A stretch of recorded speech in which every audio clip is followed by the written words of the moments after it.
Hello welcome back guys. കഴിഞ്ഞ കുറച്ച് മണിക്കൂറുകളായിട്ട് മാധ്യമ ലോകത്ത് ഏറ്റവും കൂടുതൽ ചർച്ച ചെയ്യപ്പെട്ടുകൊണ്ടിരിക്കുന്ന കുറച്ച് പേരുകളാണ് KCA, Jayesh George, Sanju Samson, Rohit Sharma, Gautam Gambhir, അതോടൊപ്പം തന്നെ Ajit Agarkar and one and only BCCI. എങ്ങനെയാണ് സഞ്ജു സാംസൺ ചാമ്പ്യൻസ് ട്രോഫി സ്ക്വാഡിൽ നിന്നും എക്സ്ക്ലൂഡ് ചെയ്യപ്പെട്ടതെന്ന് ചോദിച്ചു കഴിഞ്ഞാൽ എത്തും പിടിയും കിട്ടുന്നില്ല. കഴിഞ്ഞ കുറച്ച് കാലങ്ങളായിട്ട് സഞ്ജു ഫോം ഓഫ് ഹിസ് ലൈഫിലാണെന്ന് എല്ലാവർക്കും അറിയാവുന്ന ഒരു കാര്യമാണ്. സീനിയർ താരങ്ങൾ ഉൾപ്പെടെ അത് പറഞ്ഞിട്ടുള്ളതുമാണ്. അങ്ങനെ ഒരു താരത്തെ എങ്ങനെയാണ് ഈ ഒരു ചാമ്പ്യൻസ് ട്രോഫി സ്ക്വാഡിൽ നിന്നും വെളിയിടാൻ സാധിക്കുന്നത്? ഓഡിയിൽ 56 ആവറേജ് ഉള്ളൊരു താരത്തിനെ എങ്ങനെയാണ് വെളിയിടാൻ സാധിക്കുന്നത്? താരം കളിച്ച അവസാന ഓഡിയിൽ സെഞ്ചുറി അടിച്ചു നിൽക്കുന്ന ഒരു താരത്തെ എങ്ങനെയാണ് വെളിയിടാൻ സാധിക്കുന്നത്? ഇതിന് പകരക്കാരനായി ടീമിൽ വിക്കറ്റ് കീപ്പർ സ്ഥാനത്തേക്ക് കൊണ്ടുവന്നിരിക്കുന്ന താരം ആരാണെന്ന് എല്ലാവർക്കും അറിയാം. ഓഡിയിൽ വെറും 33 മാത്രം ആവറേജ് ഉള്ള, ലിമിറ്റഡ് ഓവർ ക്രിക്കറ്റിൽ കാര്യമായിട്ടൊന്നും പുറത്ത് കാണിക്കാൻ സാധിക്കാത്ത ഋഷഭ് പന്ത് എന്ന താരത്തെ ഫേവറിസം എന്നുള്ള ഒറ്റ കാര്യം കൊണ്ട് തന്നെയാണ് ടീമിലിട്ടിരിക്കുന്നതെന്ന് ഏത് അണ്ടനും അടകോടനും മനസ്സിലാവുന്ന രീതിയിൽ തന്നെയാണ് ഇപ്രാവശ്യത്തെ സ്ക്വാഡ് സെലക്ഷൻ എന്ന് പറയുന്നത്. അത് തന്നെയാണ് ഇത്രയധികം വിമർശനങ്ങൾക്കും ചർച്ചയ്ക്കും കാരണമാകുന്നു ഈ ഒരു സ്ക്വാഡ് സെലക്ഷൻ എന്ന് പറയുന്നത്. അതോടൊപ്പം തന്നെ KCA സൈഡിൽ നിന്ന് വന്ന ആ ഒരു സ്റ്റേറ്റ്മെന്റ് ഒരിക്കലും യോജിക്കാൻ സാധിക്കുന്ന ഒരു കാര്യം തന്നെയല്ല. ഇത് എന്തെങ്കിലും ഉണ്ടെങ്കിൽ ഇവർ ഇന്നർ സൈഡിൽ ഇത് തീർപ്പാക്കണമായിരുന്നു. അല്ലാണ്ട് ഇങ്ങനെ പബ്ലിക് സ്റ്റേറ്റ്മെന്റ്സ് വെക്കുക എന്ന് പറയുന്നത് വളരെ മോശമായിട്ടൊരു കാര്യമാണ്. എനിക്ക് തോന്നുന്നില്ല ഇത്രയും കാര്യങ്ങൾ വന്നതുകൊണ്ട് തന്നെ ഇനി സഞ്ജു സാംസൺ ഈ ഒരു സ്റ്റേറ്റ് ക്രിക്കറ്റ് അസോസിയേഷന് വേണ്ടി കളിക്കാൻ സാധ്യതകളുണ്ട് എന്ന്.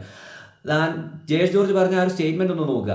The reason he was not added to the Vijay Hazare squad is because he sent a one-line text saying he would not be available for the 30-member preparatory camp.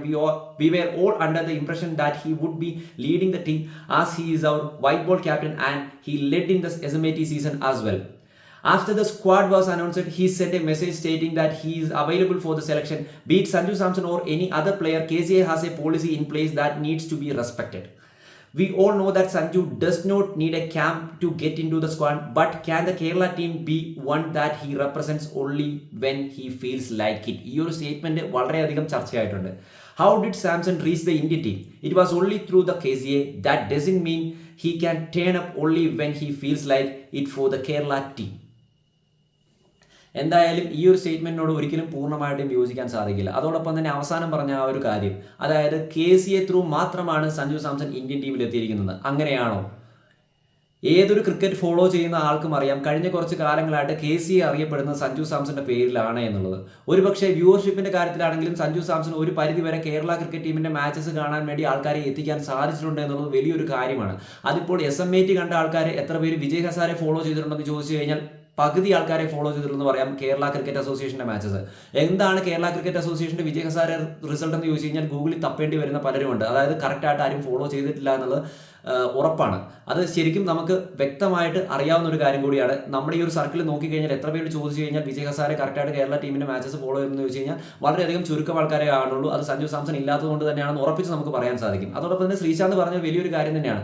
ഇതൊക്കെ അകത്ത് തീർക്കാവുന്ന കാര്യങ്ങളാണ്. ഇതിപ്പോൾ പുറത്തു വിട്ടുകൊണ്ട് തന്നെ സഞ്ജു സാംസൺ ഇനി ഈ ഒരു സ്റ്റേറ്റ് ക്രിക്കറ്റ് അസോസിയേഷന് വേണ്ടി കളിക്കുമോ എന്നുള്ള കാര്യത്തിൽ വളരെയധികം സംശയമുണ്ട്.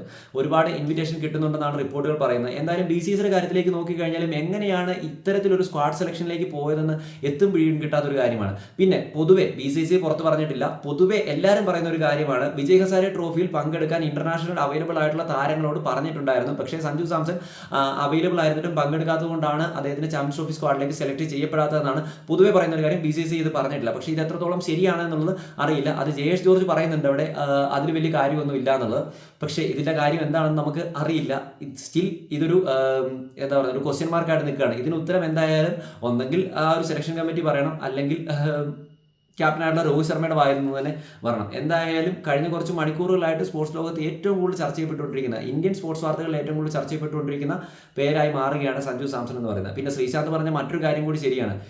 കുറച്ചെങ്കിലും ക്രിക്കറ്റ് കളിച്ചിട്ടുള്ള, ക്രിക്കറ്റിനെ കുറിച്ച് അറിവുള്ള കുറച്ച് ആളുകളെ ആ ഒരു തലപ്പത്തേക്ക് കൊണ്ടുവരുന്നത് നന്നായിരിക്കും. എന്തുകൊണ്ടാണ് മറ്റുള്ള ആൾക്കാർ, അതായത് ക്രിക്കറ്റുമായി യാതൊരു ബന്ധവുമില്ലാത്ത ആൾക്കാരെ തലപ്പത്ത് കൊണ്ടിരുത്തുന്നതെന്ന് മനസ്സിലാവുന്നില്ല. വെറും രാഷ്ട്രീയ ബോധം മാത്രം വെച്ചുകൊണ്ട് മാത്രമാണോ ഈ ഒരു സെലക്ഷൻ കമ്മിറ്റി അല്ലെങ്കിൽ ഓരോ സ്റ്റേറ്റ് ക്രിക്കറ്റ് അസോസിയേഷൻ്റെ തലപ്പത്തേക്ക് ആൾക്കാരെ കൊണ്ടുവരുന്നത് എന്നുള്ളത് ഇപ്പോഴും ചോദ്യചിഹ്നമായി നിൽക്കുന്ന ഒരു കാര്യമാണ്. ഇത് എല്ലാവർക്കും അറിയാവുന്ന ഒരു കാര്യമാണ്. പല സ്റ്റേറ്റ് ക്രിക്കറ്റ് അസോസിയേഷനും ഇങ്ങനെയുള്ള കുറേ ഇഷ്യൂസ് ഉണ്ട്. എന്തുകൊണ്ടാണ് ക്രിക്കറ്റ് കളിച്ച് നടക്കുന്ന, അല്ലെങ്കിൽ ക്രിക്കറ്റ് കളിച്ച് നല്ല എക്സ്പീരിയൻസ് ഉള്ള, ക്രിക്കറ്റുമായി ആത്മബന്ധമുള്ള ആൾക്കാരെ ഇങ്ങനെയൊരു സ്റ്റേറ്റ് ക്രിക്കറ്റ് അസോസിയേഷൻ്റെ തലപ്പത്തേക്ക് കൊണ്ടുവരാത്തതെന്നത് വലിയ വലിയ വലിയ ചർച്ചകളിലേക്ക് പോകുന്നുണ്ട്. എന്തായാലും സഞ്ജു സാംസനെ സംബന്ധിച്ച് താരത്തിന്റെ ഭാഗത്ത് നിന്ന് റിപ്ലൈകളൊന്നും വന്നിട്ടില്ല. താരത്തിന്റെ ഫാദർ പറയുന്നുണ്ടായിരുന്നു KCAയുമായിട്ടുള്ള ഇഷ്യൂസിന്റെ കാര്യങ്ങളൊക്കെ. എന്തായാലും ഈ ഒരു ഇഷ്യൂസ് ഇന്നും ഇന്നലെയും സ്റ്റാർട്ട് ചെയ്തതല്ല. കേസിയുമായിട്ടുള്ള ഇഷ്യൂസ് കഴിഞ്ഞ കുറച്ച് കാലങ്ങളായിട്ട് തന്നെ നിലവിൽ ഉണ്ട് എന്നുള്ളതാണ് ഏറ്റവും വലിയൊരു കാര്യം. എനിക്ക് തോന്നുന്നു ബാക്ക് ഇൻ 2018 ഓർ 2017 ആ ഒരു സമയത്ത് തൊട്ട് തന്നെ നിങ്ങൾ ന്യൂസ് റീഡിങ്സ് നോക്കിക്കഴിഞ്ഞാൽ നമുക്ക് മനസ്സിലാകും. എന്തായാലും ഇപ്പോഴാണ് ഇത് ശരിക്കും പുറത്തു വന്നത്. പിന്നെ പറയുന്നൊരു കാര്യമാണ് അബ്ദുൾ ബാസിൻ്റെ കാര്യം. പ്രിപ്പറേറ്ററി ക്യാമ്പിൽ പങ്കെടുക്കാത്ത അബ്ദുൾ ബാസ് എങ്ങനെയാണ് റീപ്ലേസ്മെൻ്റ് ആയിട്ട് ഈ ഒരു സ്ക്വാഡിൽ വന്നിട്ടുള്ളത് എന്നതും ചർച്ച ചെയ്യേണ്ടതുണ്ട് എന്നുള്ള പറയുന്നത്. പക്ഷേ അതിന് എനിക്ക് അറിയില്ല, പ്രിപ്പറേറ്ററി ക്യാമ്പിൻ്റെ പ്ലേയേഴ്സിൻ്റെ ലിസ്റ്റ് നോക്കിയിട്ട് എനിക്ക് കിട്ടിയിട്ടില്ല. അതുകൊണ്ട് തന്നെ അബ്ദുൾ ബാസ് അതിൽ പങ്കെടുത്തിട്ടുണ്ടെന്നുള്ള കാര്യം അറിയില്ല. നിങ്ങളുടെ അഭിപ്രായങ്ങൾ കമൻറ്റായി രേഖപ്പെടുത്തുക. It's me Gokula signing out. Bye bye guys.